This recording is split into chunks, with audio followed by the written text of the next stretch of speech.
Avant de commencer, j'aimerais vous demander une petite faveur. Je travaille très dur pour atteindre le palier des 1000 abonnés, un chiffre qui compte énormément pour moi. S'il vous plaît, cliquez sur le bouton S'abonner. Ce n'est qu'un clic pour vous, mais c'est une immense source de motivation pour moi afin de continuer à créer des vidéos. Merci infiniment. La pluie martelait le bitume craquelé du centre-ville de Chicago, l'eau ruisselant sur le béton en minuscules rivières. Alissandre serra plus fort la main de sa fille, ses baskets usées s'enfonçant dans les flaques d'eau alors qu'elle se dépêchait vers l'arrêt de bus. Son service au restaurant avait encore une fois débordé et Maya, âgée de 5 ans, marchait presque en dormant à ses côtés. Le crissement des pneus sur l'asphalte mouillé déchira l'air nocturne, suivi d'un bruit sourd et du froissement du métal. Alissandre tira instinctivement Maya derrière une voiture garée, son cœur battant la chamade contre ses côtes alors qu'elle jetait un coup d'œil pour voir un SUV noir dévaler dans une ruelle étroite. Poursuivi par un autre véhicule, le silence retomba pendant quelques battements de cœur avant qu'un gémissement de douleur d'un homme ne résonne dans l'obscurité. Malgré tous ses instincts qui lui criaient de s'enfuir, Alissandre se retrouva à se diriger vers le son. La petite main de Maya toujours serrée dans la sienne. « Reste derrière moi, ma chérie », murmura-t-elle, la voix tremblante d'incertitude. L'allée empestait l'essence et les ordures humides, éclairées seulement par la lueur lointaine des lampadaires. À travers la pénombre, elle pouvait distinguer la silhouette affaissée d'un homme étendu à côté du SUV endommagé, son costume coûteux trempé de pluie et de ce qui semblait être du sang. Sa jambe était pliée à un angle inhabituel, coincée sous la portière écrasée du véhicule. « S'il vous plaît, ne me faites pas de mal. » « Je ne peux pas marcher », supplia l'homme, son accent italien épais de douleur, alors qu'il levait une main tremblante. Son visage était partiellement dissimulé par les ombres, mais Alissandre pouvait voir la peur dans ses yeux sombres alors qu'il tentait en vain de libérer son membre piégé. Maya tira sur la manche de sa mère, ses yeux bruns écarquillés d'inquiétude. « Maman, le méchant homme est blessé », murmura-t-elle, pointant l'étranger blessé. Tu dis toujours qu'il faut aider les gens qui sont blessés, même s'ils font peur. Des phares balayèrent l'entrée de l'allée, et l'expression de l'homme blessé se mua en pure terreur. Ils reviennent pour finir le travail. Il siffla entre ses dents serrées, fouillant dans sa veste avec des doigts tremblants. « Prenez mon téléphone. Appelez le numéro marqué Franco. Dites-lui où je suis. » Alissandre hésita une seconde avant de saisir le téléphone offert, tirant Maya plus profondément dans les ombres, alors que le véhicule approchant ralentissait près de l'entrée de l'allée. Ses doigts tremblaient alors qu'elle trouvait le contact, le plaçant à son oreille tout en serrant sa fille protectrice contre sa poitrine. L'appel aboutit à la deuxième sonnerie, une voix rocailleuse répondant en italien rapide. Alissandre avala difficilement, murmurant l'emplacement et la situation aussi rapidement que possible, tout en gardant la voix basse. L'homme à l'autre bout du fil se tut un instant avant de promettre que l'aide arriverait dans quelques minutes. La voiture s'attarda à l'entrée de l'allée, ses phares traversant l'obscurité comme des projecteurs. Alissandre pouvait distinguer des silhouettes d'hommes à l'intérieur, semblant débattre pour savoir s'il fallait entrer dans le passage étroit. Son pouls résonnait dans ses oreilles alors qu'elle se collait avec Maya contre le mur de briques froides, priant pour qu'elle ne soit pas vue. Une sirène de police retentit au loin, provoquant l'accélération soudaine de la voiture qui s'éloigna de la scène. Alissandre expira le souffle qu'elle retenait, ses jambes faillirent céder de soulagement en émergeant de leur cachette. L'homme blessé la regardait avec une expression qu'elle ne parvenait pas à déchiffrer, de la gratitude mêlée à quelque chose de plus sombre, de plus calculateur. « Vous auriez dû fuir », murmura-t-il en grimaçant en changeant de poids. « S'impliquer avec quelqu'un comme moi est dangereux, surtout avec votre fille. » Son regard s'adoucit légèrement lorsqu'il tomba sur Maya, qui le regardait avec une curiosité non dissimulée derrière les jambes de sa mère. Une voiture noire aux vitres teintées s'arrêta avec un crissement à l'entrée de l'allée et 3 hommes en costume en descendirent, se déplaçant avec une efficacité habituelle. Ils s'approchèrent de leur patron blessé avec un respect teinté d'empressement, libérant délicatement sa jambe coincée avant de l'aider à monter dans le véhicule qui les attendait.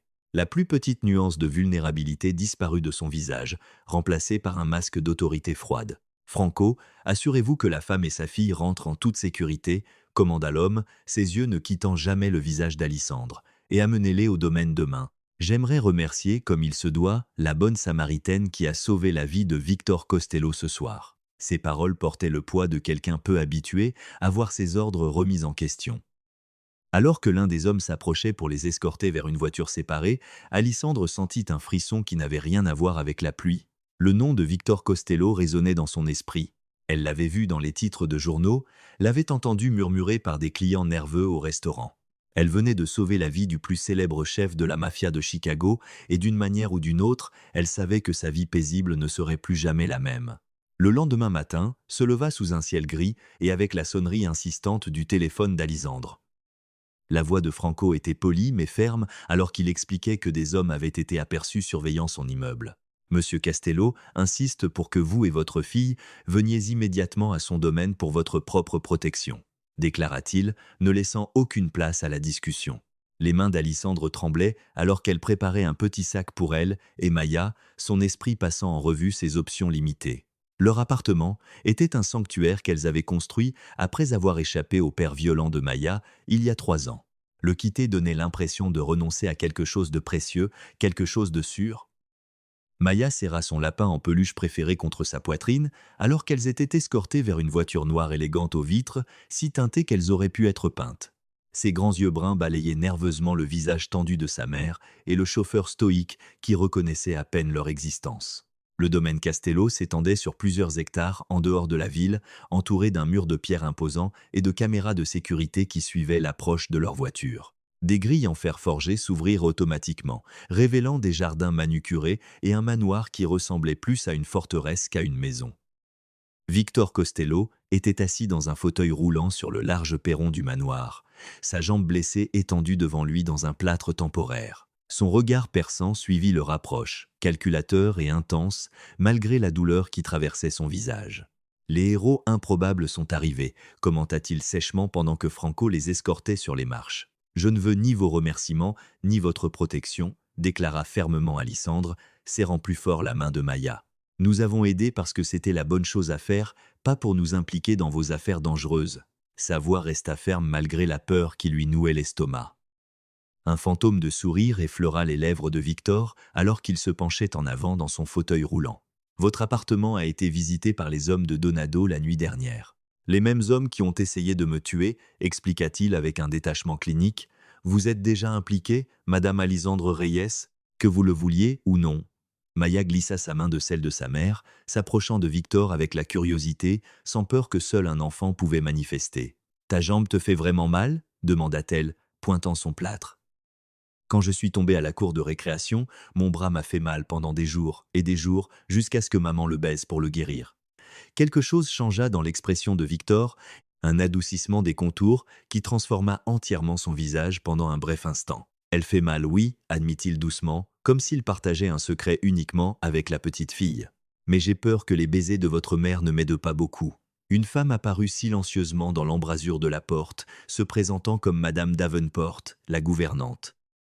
J'ai préparé des chambres pour vous deux dans l'aile Est, expliqua-t-elle, son accent britannique net et efficace. Les terrains sont entièrement sécurisés, mais je dois insister pour que vous ne vous éloigniez pas d'eux sans escorte. Tandis qu'elle suivait Madame Davenport à travers des couloirs de marbre ornés d'œuvres d'art inestimables, Alissandre ne pouvait pas se défaire de la sensation d'être piégée dans une cage dorée. Chaque fenêtre qu'elle passait révélait des hommes armés patrouillant les terrains. Chaque porte semblait cacher des yeux vigilants surveillant leurs mouvements. Leurs chambres étaient des suites communicantes d'un luxe discret, des tissus riches et des couleurs apaisantes, des meubles qui coûtaient probablement plus que le salaire annuel d'Alissandre au restaurant. Maya courut immédiatement vers le siège de fenêtre donnant sur un jardin rempli de roses tardives et d'un petit étang ornemental. « Combien de temps devons-nous rester ici ?» demanda Alissandre à Madame Davenport à voix basse, veillant à ce que Maya ne puisse pas entendre. L'expression de la vieille femme resta professionnellement neutre, mais quelque chose comme de la sympathie traversa brièvement ses yeux avant qu'elle ne se tourne vers la porte.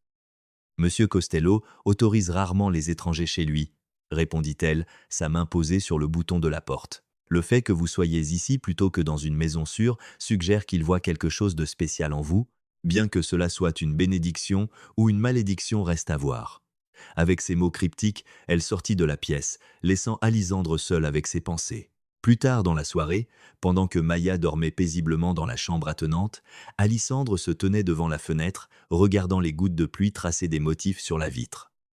Elle sursauta au doux coup frappé à la porte, se retournant pour trouver Victor lui-même dans l'embrasure, manœuvrant son fauteuil roulant avec une aisance habituelle. « Je n'arrivais pas à dormir, admit-il, des cernes sous ses yeux témoignant de la véracité de ses paroles.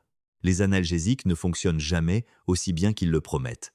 Il y avait quelque chose d'à peine vulnérable en lui à ce moment-là, le redoutable chef de la mafia, remplacé par un homme luttant contre une faiblesse physique. Alisandre hésita avant d'inviter Victor à entrer, ses instincts rivalisant avec une compassion inattendue. Elle le fit rouler vers le coin salon, remarquant comment il grimaçait à chaque petite secousse, malgré ses tentatives de masquer la douleur. Sa présence remplit la pièce d'une intensité qui donna soudainement l'impression que la suite spacieuse était plus petite. « Pourquoi ces hommes essayaient-ils de vous tuer ?» demanda-t-elle directement, s'installant dans le fauteuil en face de lui. « J'ai besoin de savoir dans quel danger j'ai mis Maya en vous aidant. » Ses yeux ne quittaient pas son visage, cherchant le moindre indice de tromperie dans son expression soigneusement contrôlée.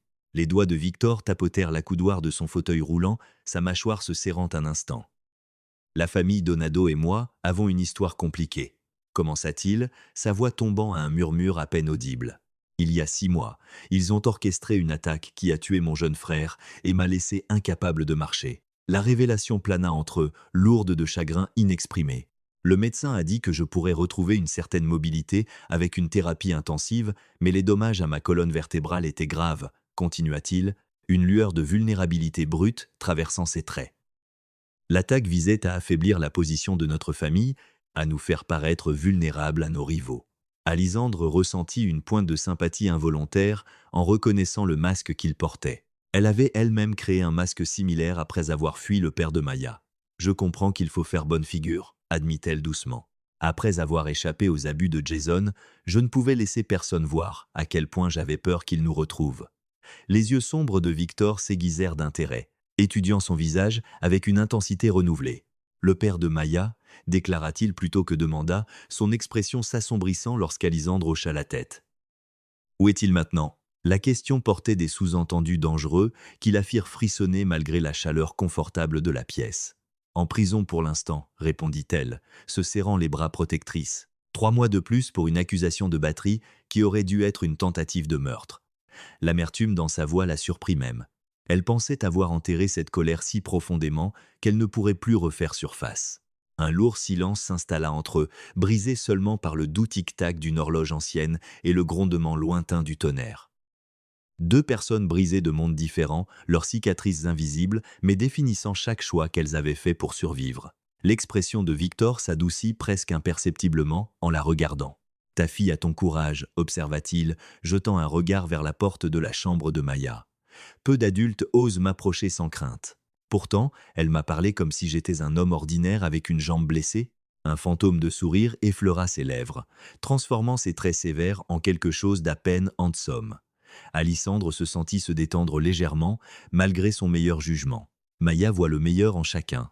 « Cela me terrifie parfois, » confessa-t-elle, rejetant une mèche de cheveux derrière son oreille. « Je crains que le monde ne profite de sa gentillesse, qu'elle ne soit blessée par des gens qui ne méritent pas sa confiance. » Les mains de Victor se crispèrent sur les accoudoirs du fauteuil roulant, ses jointures blanchissant un instant. « J'ai bâti des murs pour protéger l'empire de ma famille, je me suis entouré d'hommes armés, et pourtant les Donado ont trouvé un moyen de détruire ce que j'aimais le plus, » dit-il amèrement. Les barrières physiques ne signifient rien lorsque la trahison vient de l'intérieur. La lumière du matin filtrait à travers les rideaux, peignant des motifs dorés sur la moquette épaisse, alors qu'Alisandre clignait des yeux en se réveillant, confuse. Elle ne se souvenait pas s'être endormie dans le fauteuil, mais une couverture en cachemire avait été soigneusement drapée sur elle. Victor devait l'avoir couverte avant de partir, quelque part dans la nuit. Les jours suivants établirent une routine précaire au sein du manoir Costello. Victor passait ses matinées avec son kinésithérapeute, ses après-midi en réunion à huis clos et ses soirées de plus en plus en leur compagnie. Les bavardages innocents de Maya semblaient alléger quelque chose en lui, perçant les couches de froideur habituelles. Alisandre découvrit la vaste bibliothèque du manoir, se perdant dans des volumes de littérature classique qui n'avaient été que des titres dans ses cours de Community College. Elle était absorbée par Austen quand le fauteuil roulant de Victor apparut silencieusement à côté de son siège, un dossier tenu avec soin sur ses genoux. « J'ai chargé mes hommes d'enquêter sur Jason Miller », déclara-t-il sans préambule, lui tendant le dossier de ses mains stables. « La peine de votre ex-mari a été réduite pour bonne conduite. Il sera libéré la semaine prochaine. Pas dans 3 mois. » Les mots tombèrent entre elles comme des pierres, brisant la fragilité qu'elle avait commencé à ressentir. Les mains d'Alissandre tremblaient en prenant le dossier, l'horreur remontant le long de sa colonne vertébrale comme de la glace. À l'intérieur se trouvaient des documents détaillant le casier judiciaire de Jason, sa libération imminente, et, plus terrifiant encore, une lettre récente où il parlait de retrouver mes filles une fois libres. Le papier se froissa dans sa prise aux jointures blanches. L'enfer ne vous trouvera jamais ici, déclara Victor avec une certitude tranquille, sa voix portant le poids d'un serment. Mon équipe de sécurité a été informée. Jason Miller ne mettra pas le pied sur cette propriété. L'intensité dans ses yeux sombres envoya un frisson différent à Alysandre, un frisson qu'elle n'était pas prête à examiner. Cette nuit-là, incapable de dormir, elle erra dans le conservatoire du manoir, où le clair de lune filtrait, à travers les murs de verre sur des plantes exotiques. Le doux murmure de quelqu'un parlant attira son attention sur Victor, assis dans son fauteuil roulant parmi les ombres, lisant à voix haute un exemplaire usé du Petit Prince. Maya était assise en tailleur à côté de lui, son lapin préféré serré contre sa poitrine, écoutant avec une attention captivée. « Lis encore la partie sur le renard ?» demanda-t-elle d'une voix ensommeillée, s'appuyant avec confiance contre la roue de son fauteuil. « J'aime quand ils deviennent amis, même s'ils sont différents. » La voix de Victor s'adoucit alors qu'il tournait des pages. Les lignes dures de son visage s'adoucirent à la lumière de la lune et la présence d'une enfant qui ne voyait que l'homme, pas la réputation redoutable. Il lut le passage avec une tendresse surprenante, son accent s'enroulant autour des mots de Saint-Exupéry sur le dressage et la création de liens. Alysandre resta dans l'embrasure de la porte, transfixe par le tableau inattendu devant elle. Le célèbre patron de la mafia, estropié par ses ennemis, lisant maintenant des histoires pour s'endormir à sa fille. C'était une scène qu'elle n'aurait pu imaginer une semaine auparavant. Pourtant, il y avait quelque chose d'agonisamment beau dans sa simplicité. Quand Maya s'endormit enfin, Victor la souleva délicatement avec des bras étonnamment forts, grimaçant légèrement à la tension sur son corps en convalescence. Il se figea quand il aperçut Alysandre qui regardait. La vulnérabilité et une sorte d'embarras traversèrent ses traits avant que le masque familier ne reprenne sa place. « Je n'arrivais pas à dormir », expliqua-t-il inutilement, sa voix un murmure rauque. Je l'ai trouvé errant dans les couloirs, à la recherche de la cuisine. Apparemment, les snacks de minuit sont une tradition entre vous deux. Ses bras berçaient Maya avec une douceur protectrice qui fit tordre le cœur d'Alysandre de manière inattendue. Les jours se transformèrent en semaines, et Alysandre se retrouva attirée dans le monde de Victor malgré sa résistance initiale.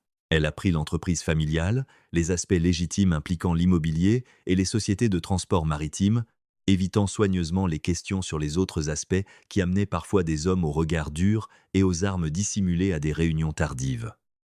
Maya s'épanouit dans le nouvel environnement étrange, explorant les jardins avec Madame Davenport et décorant le bureau de Victor avec des dessins colorés. Le plus surprenant fut la façon dont Victor encouragea ses efforts artistiques, exposant fièrement un rendu particulièrement abstrait de lui-même à côté de son ordinateur, où des associés importants le verraient inévitablement. « Pourquoi es-tu devenu ça ?» demanda Alysandre un soir, alors qu'il partageait du vin sur la terrasse après que Maya se soit couchée. « Tu es éduqué, intelligent, tu aurais pu être n'importe quoi. » La question avait persisté pendant des semaines, devenant plus insistante alors qu'elle entrevoyait l'homme derrière la façade dangereuse. Le regard de Victor se fit lointain, fixé sur quelque chose au-delà des jardins soigneusement entretenus. « Mon père a bâti cet empire à partir de rien après avoir immigré avec des poches vides et de grands rêves, répondit-il, faisant tournoyer le liquide rubis dans son verre. L'héritage familial est un héritage puissant. Il vous façonne avant que vous ne soyez assez âgé pour choisir une autre voie. » Alysandre pensa à sa propre enfance dans une série d'appartements exigus, sa mère travaillant plusieurs emplois après que son père les ait abandonnés. « Je comprends les fardeaux hérités, dit-elle doucement, mais nous faisons toujours des choix sur ce que nous portons et ce que nous laissons derrière nous. » Victor l'étudia le visage dans la lumière déclinante, quelque chose d'illisible se déplaçant dans son expression. « Avant ma blessure, je n'ai jamais remis en question ma voix, » admit-il, sa voix s'éraillant d'une honnêteté rare. « Maintenant, je me demande quel héritage je construis vraiment et si cela vaut les sacrifices qu'il exige. » Leur conversation fut interrompue par Franco, apparaissant silencieusement à la porte de la terrasse, son expression sombre alors qu'il demandait à parler à son patron en privé. Victor s'excusa avec une formalité réticente, la chaleur de leur discussion immédiatement remplacée par l'efficacité froide des affaires alors qu'il se dirigeait. Quand il revint 1 heure plus tard, L'homme qui avait lu des histoires pour s'endormir et discuter de philosophie avait disparu, remplacé par le chef de la pègre calculateur aux yeux de silex. Les Donato sont encore frappés contre l'un de nos entrepôts, déclara-t-il sèchement, son accent s'épaississant de colère refoulée. 3 de mes hommes ne rentreront pas chez eux ce soir.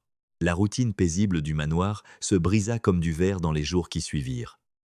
Des hommes armés patrouillaient les terrains en nombre accru, leurs visages sombres et vigilants. Alisandre gardait Maya près d'elle, leurs explorations des jardins et des terrains se limitant désormais aux zones directement visibles de la maison. Victor se retira dans des réunions stratégiques qui s'étendaient sur les jours et les nuits, n'émergeant que brièvement avec des cernes sous les yeux et une tension rayonnant de sa posture rigide. Quand Alisandre lui apporta du café pendant une rare pause, la gratitude dans son sourire fatigué fit battre son cœur de façon traîtresse. « Vous devriez partir », lui dit-il crûment ce soir-là, sa voix creuse alors qu'il regardait par la fenêtre du bureau. « Je peux organiser votre disparition et celle de Maya. De nouvelles identités, une vie confortable loin de Chicago et le danger que j'ai apporté à votre porte. » Son reflet dans la vitre révéla une douleur qui n'avait rien à voir avec ses blessures physiques. Alisandre aurait dû ressentir du soulagement à l'offre d'évasion, mais une étrange vacuité s'ouvrit en elle. « C'est ce que vous voulez ?»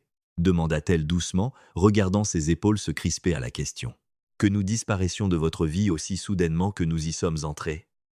Ses jointures blanchirent sur les accoudoirs du fauteuil roulant alors qu'il se tournait pour lui faire face. « Ce que je veux a cessé d'avoir de l'importance, le jour où les Donato ont pris mon aptitude à marcher dans la vie de mon frère, » répondit-il, l'amertume entachant chaque mot. « Cette guerre ne fera qu'escalader et je refuse d'ajouter une femme et un enfant aux victimes que ma famille a déjà subies. » L'horloge grand-père dans le couloir sonna minuit, marquant le lourd silence entre eux. « Maya vous demande tous les soirs au coucher, » dit enfin Alisandre, sa voix à peine audible.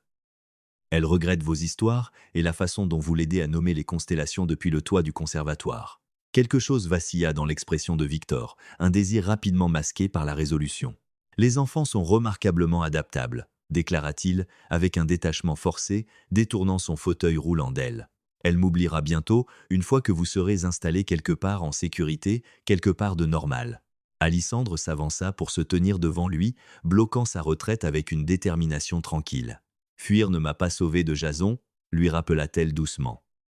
Cela signifiait juste vivre dans une peur constante, regarder par-dessus mon épaule, apprendre à ma fille à avoir peur des ombres. Ses mains tremblaient légèrement alors qu'elle s'agenouillait à sa hauteur des yeux. « Je n'ai pas peur de vos ennemis, Victor, » continua-t-elle, se surprenant par la vérité de ses mots. « J'ai peur de vous voir céder à l'amertume, de vous voir enfermer l'homme qui lit de la philosophie française à une enfant de 5 ans et débat de littérature classique avec sa mère jusqu'à l'aube. » Les murs soigneusement construits de Victor s'effondrèrent pendant une fraction de seconde.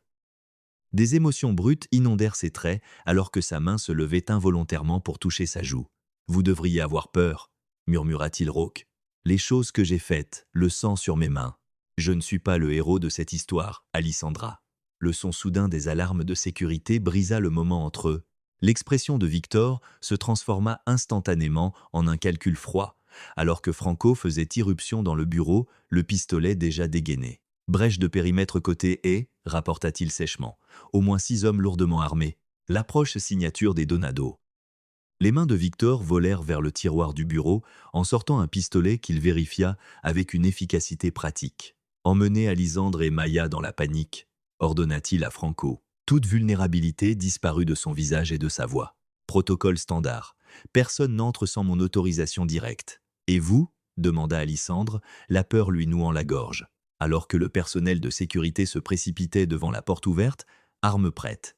Le sourire de Victor était sombre alors qu'il déverrouillait les freins de son fauteuil roulant, la détermination durcissant ses traits en quelque chose d'à peine reconnaissable. « Il semble que je sois fatigué de me cacher derrière ces murs, » répondit-il doucement, glissant le pistolet dans sa veste. « Peut-être temps que les Donato découvrent qu'un lion blessé est toujours un lion. » Le fauteuil roulant se dirigea vers la porte avec une détermination délibérée, laissant Alisandre tirailler entre suivre les gestes urgents de Franco et rester avec l'homme qui était devenu si inopinément important pour elle. Franco agrippa le bras d'Alisandre, la tirant vers la pièce de panique cachée alors que des coups de feu résonnaient dans les couloirs du manoir. Maya était déjà à l'intérieur, serrant la main de Madame Davenport avec des yeux écarquillés et effrayés qui cherchèrent immédiatement le visage de sa mère. La lourde porte en acier se referma derrière elle, avec un sifflement pneumatique, les scellant loin du chaos. « Maman, qu'est-ce qui se passe ?» murmura Maya, ses petits doigts tremblants alors qu'ils s'enroulaient autour de ceux d'Alysandre. Les méchants essaient-ils encore de faire du mal à Monsieur Victor? Son innocence dans ce monde de violence était comme un couteau qui se tordait dans le cœur d'Alysandre. Les écrans de sécurité intégrés au mur diffusaient des images de diverses zones du domaine. Des hommes en tenue tactique échangeaient des tirs avec les forces de sécurité de Victor. De la fumée s'élevait de l'aile été, plus troublant encore, Victor lui-même se dirigeait délibérément dans la bibliothèque vers ce qui semblait être la confrontation principale. Son expression était d'une détermination glaciale, toutes les traces de l'homme doux qu'ils avaient appris à connaître effacées par une sauvagerie nécessaire. Les heures s'écoulèrent dans un silence tendu, rompu seulement par le sommeil épuisé de Maya et les mises à jour occasionnelles provenant de l'oreillette de Franco.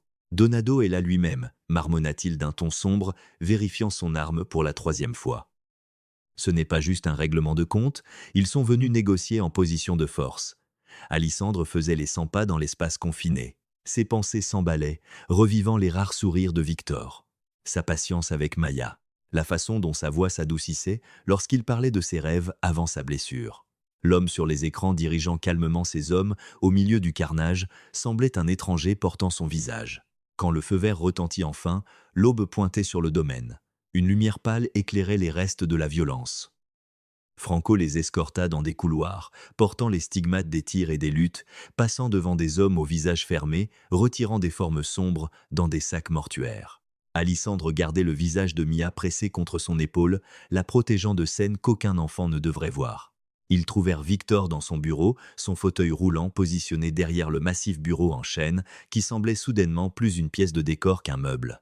Un homme âgé et distingué était assis en face de lui, son costume sur mesure impeccable malgré les événements de la nuit, ses cheveux argentés parfaitement coiffés.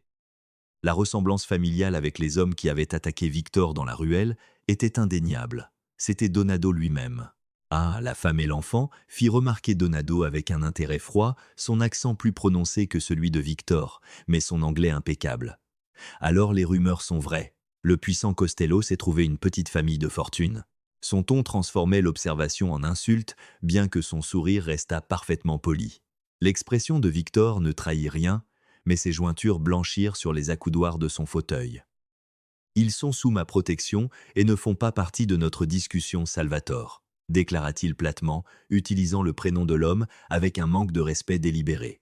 Énoncez vos conditions pour que nous puissions mettre fin à cette mascarade de diplomatie.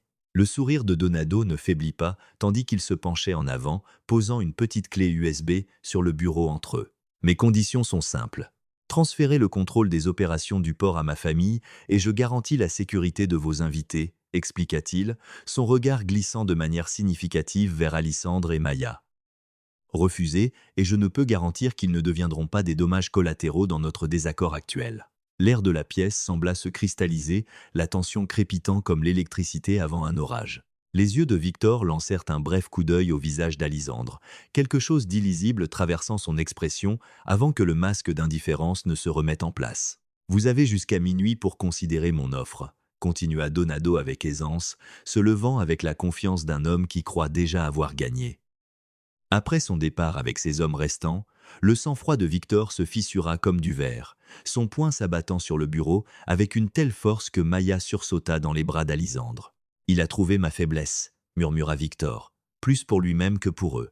Toutes ces années de distance prudente, de tenir tout le monde à l'écart, et maintenant il sait exactement où frapper. Alysandre envoya Mia avec Mrs.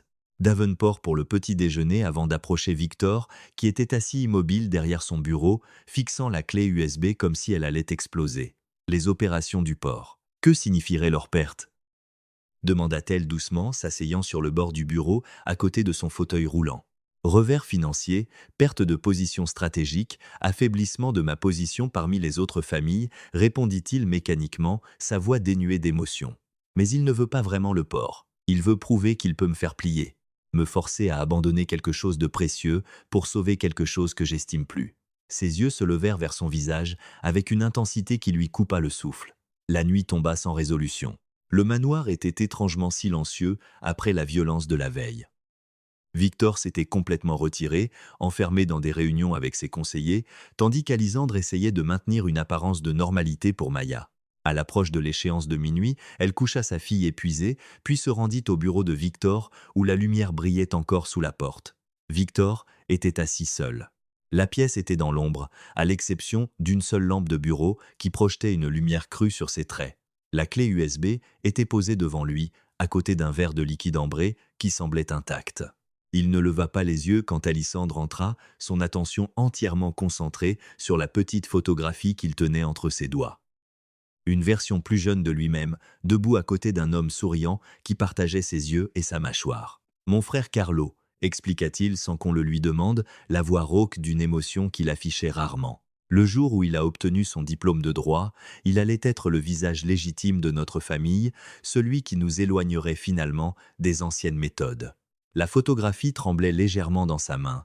Alissandre s'approcha pour se tenir derrière lui, posant une main douce sur son épaule. « Qu'allez-vous faire » demanda-t-elle doucement, bien qu'une partie d'elle connaissait déjà la réponse. Elle l'avait vu se former dans ses yeux tout au long de la journée. Il sacrifierait ses intérêts commerciaux pour les protéger. Le chef de la pègre impitoyable se rendrait pour sauver une femme et un enfant qui était inexplicablement devenu important pour lui. « J'ai pris des dispositions pour vous et Maya », répondit-il en posant soigneusement la photographie. « De nouvelles identités, une maison à Seattle, assez d'argent pour que vous n'ayez plus jamais à vous soucier de vos finances. » Sa main se leva pour couvrir la sienne où elle reposait sur son épaule, sa peau chaude contre ses doigts. Une explosion soudaine déchira la nuit, sa force faisant vibrer les fenêtres de tout le manoir. La tête de Victor se redressa brusquement, son expression passant instantanément à un calcul alerte. « Tôt » murmura-t-il, tendant la main vers le tiroir où Alissandre savait qu'il gardait son arme. Franco aurait dû. La porte du bureau s'ouvrit avec fracas. Franco titubant, du sang suintant d'une blessure à l'épaule. « Trahi » haleta-t-il, s'effondrant contre le chambranle de la porte. Quelqu'un a désactivé les alarmes périmétriques. Ils sont déjà à l'intérieur. Ses yeux rencontrèrent ceux de Victor avec une urgence désespérée. « La panic room. Allez-y maintenant. » Le fauteuil roulant de Victor se déplaça avec une vitesse surprenante alors qu'il saisissait le poignet d'Alissandre, l'attirant vers le passage caché derrière la bibliothèque. Maya allaita-t-elle, essayant de se tourner vers le couloir qui menait à la chambre de sa fille. Le bruit des coups de feu et des cris s'intensifiait, le chaos régnant dans tout le manoir. Franco s'en chargera. Victor l'assura, sa prise inébranlable, alors qu'il actionnait le mécanisme qui révélait le couloir secret. Nous avons des protocoles pour ça. Elle nous rejoindra dans la pièce sécurisée. La certitude dans sa voix la calma brièvement, jusqu'à ce qu'une autre explosion secoue le bâtiment. Plus près cette fois, de la poussière de plâtre pleuvant du plafond. Alissandre se dégagea de sa prise avec une détermination soudaine. « Je vais chercher ma fille », déclara-t-elle, reculant de lui avec résolution, son visage se durcissant. « Je ne me cacherai pas pendant qu'elle est en danger. » Avant qu'il ne puisse protester, elle courut dans le couloir, l'instinct primant sur la peur alors qu'elle naviguait vers la chambre de Maya. Le couloir était rempli de fumée, lui faisant pleurer les yeux et brûler les poumons alors qu'elle continuait d'avancer. Des coups de feu résonnaient depuis le hall principal, ponctués de cris en italien, trop rapides pour qu'elle puisse les traduire. Accroupie, elle atteignit la porte de Maya, un soulagement la submergeant lorsqu'elle trouva sa fille recroquevillée sous le lit, effrayée mais indemne. « Maman est là, bébé !» murmura-t-elle, serrant Maya dans ses bras. « Nous devons être très calmes et courageuses maintenant, d'accord ?» La petite fille hocha la tête contre son épaule, son petit corps tremblant. Alissandre jeta un coup d'œil prudent dans le couloir, essayant de se souvenir du chemin vers la panic room que Franco leur avait montré après la première attaque. Elles avaient presque atteint l'ascenseur caché qui les mènerait en lieu sûr lorsqu'on entendit des pas lourds derrière elles. Alissandre poussa Maya dans une alcôve sombre, se plaçant entre sa fille et le danger approchant. Une silhouette grande émergea de la fumée, la ressemblance avec Donato indéniable sur ses traits. Son fils, que Alissandre avait aperçu brièvement lors de la confrontation précédente. « Eh bien, qu'avons-nous là ?» dit-il d'un ton traînant, son arme tenue négligemment à son côté alors qu'il les repérait. Les petits animaux de Costello qui essaient de s'échapper. Son sourire n'atteignait pas ses yeux alors qu'il levait l'arme, la visant directement sur Alissandre avec une précision froide. Rien de personnel, chérie, juste des affaires. Ce qui suivit sembla se dérouler au ralenti. Le cri terrifié de Maya, l'arme se balançant vers le son et le corps d'Alysandre bougeant par pur instinct maternel. Elle se jeta en avant avec une férocité qu'elle ne se connaissait pas, surprenant l'homme alors qu'elle le heurtait à l'abdomen de toutes ses forces. L'arme se déchargea, la balle s'enfonçant dans le mur, alors qu'ils s'écrasaient au sol ensemble. Alysandre se battit avec une fureur désespérée, griffant et frappant toute zone vulnérable qu'elle pouvait atteindre. « Course, Maya !»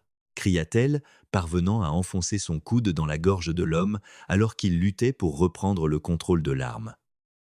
Victor apparut au bout du couloir, propulsant son fauteuil roulant avec de puissants mouvements de ses bras. Son visage se transforma de rage en voyant la lutte devant lui, sa main levant déjà sa propre arme avec une intention meurtrière. Le coup de feu résonna assourdissant dans l'espace confiné et le fils de Donado s'effondra, un air de surprise figé sur ses traits. « Êtes-vous blessé ?» demanda Victor, se rapprochant en fauteuil roulant de l'endroit où Alysandre était agenouillée, haletant. Avant qu'elle ne puisse répondre, son expression se changea en horreur. « Maya » murmura-t-il, regardant au-delà d'elle vers la petite fille figée dans l'alcôve, une tache cramoisie s'étendant visible sur sa chemise de nuit. La salle d'attente de l'hôpital était stérile et froide. Les lumières fluorescentes cruelles sur le visage d'Alysandre, taché de larmes, alors qu'elle faisait les 100 pas dans le petit espace. Victor était assis immobile dans son fauteuil roulant, son masque habituel de contrôle brisé par la vue du petit corps de Mia sur une civière, les médecins la dirigeant vers la chirurgie. La balle avait effleuré son flanc. Douloureux, mais pas mortel, selon l'évaluation préliminaire. « C'est de ma faute, » murmura Victor, sa voix écorchée par l'autoflagellation. « Tout ce que je touche se transforme en cendres, l'héritage de ma famille, la vie de mon frère, et maintenant un enfant innocent. » Ses mains agrippaient les accoudoirs du fauteuil, roulant si fort que ses jointures luisaient de blanc sous les lumières de l'hôpital. Alysandre s'agenouilla devant lui, le forçant à la regarder dans les yeux. « Écoutez-moi, Victor Costello, » dit-elle férocement, les larmes coulant sans retenue sur ses joues. « Maya est vivante grâce à vous. Parce que vous nous avez donné un abri, parce que vous nous avez protégés, parce que vous nous avez atteints à temps. » Ses mains couvrirent les siennes, chaudes et stables malgré sa peur. Les heures s'écoulèrent dans un silence intense, rompu seulement par des mises à jour occasionnelles du personnel médical. L'opération avait réussi. Ils assurèrent que Maya se rétablirait complètement avec le temps et les soins. Quand ils furent enfin autorisés à la voir, la vue de sa petite forme noyée dans le lit d'hôpital brisa quelque chose en eux deux. Victor resta dans l'encadrement de la porte, hésitant à s'approcher, comme s'il craignait que sa présence ne puisse causer plus de mal. Alysandre s'assit au chevet de Maya, caressant doucement les cheveux de sa fille, pendant que l'enfant dérivait entre le sommeil sédaté. Quand les yeux de Maya se focalisèrent enfin clairement, sa première question murmurée fut inattendue. « Où est Monsieur Victor? Va-t-il bien ?»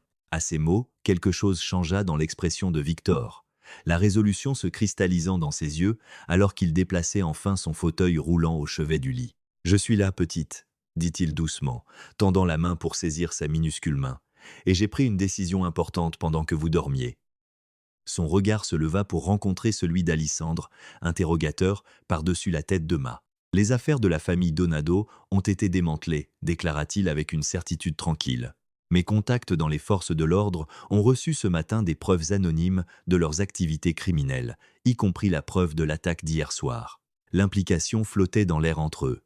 Victor avait sacrifié sa propre immunité pour assurer leur sécurité. Le souffle d'Alysandre se bloqua dans sa gorge en comprenant l'ampleur de ce qu'il avait fait. « Les affaires de votre famille » commença-t-elle, mais il secoua la tête, coupant ses mots par un sourire doux qui transforma son visage en quelque chose de plus jeune, d'allégé. « Mes actifs légitimes restent intacts. Les projets immobiliers, les compagnies maritimes, les restaurants, expliqua-t-il, ses doigts toujours entrelacés avec ceux de Ma. Les autres aspects de l'Empire Castello sont en cours de restructuration. » Le choix précis des mots reconnaissait la présence de Mia tout en transmettant clairement son message à Alysandre. 3 mois plus tard, le manoir s'était transformé avec son propriétaire. Disparus les gardes armés et les postes de contrôle de sécurité, remplacés par des paysagistes s'occupant de vastes jardins et des entrepreneurs rénovant l'aile, étant ce qui deviendrait un centre de réadaptation pour les patients atteints de lésions de la moelle épinière. La physiothérapie de Victor avait remarquablement progressé. Il marchait maintenant sur de courtes distances avec l'aide d'attelles spécialisées et d'une canne.